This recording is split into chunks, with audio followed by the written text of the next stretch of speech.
Each April, tens of thousands of golf fans migrate to Augusta, Georgia to attend the Masters golf tournament. As a result, residents of the city are eager to skip town to avoid the frenzy. And so began the story of IRS Tax Code Section 280A. It all started back in the mid-70s. The well-connected residents of Augusta saw an opportunity for an age-old tradition to become far more lucrative. For years, residents of the mid-sized Georgia city would move out of their homes for the week of the Masters to rent out their space at a premium to eager golf fans. Their homes fetched such a high price, however, that taxes soon became an issue. So what did they do? They lobbied their politicians to help them out. And guess what?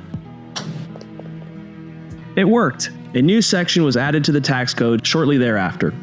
Section 280A states that an individual can rent out their primary residence for up to 14 days a year without claiming the rental income.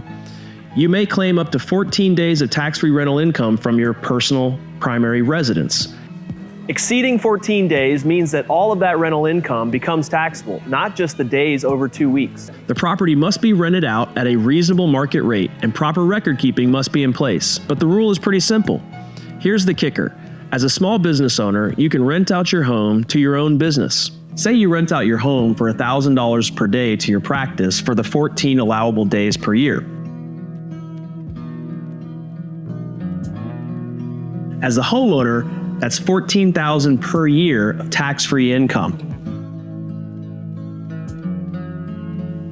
As the business owner, that's a $14,000 deductible expense. And that's what we call a double dip. It's not often you get to double dip when it comes to a tax break. It's all thanks to the clever residents of Augusta, Georgia. That's why we call it the Augusta Rule.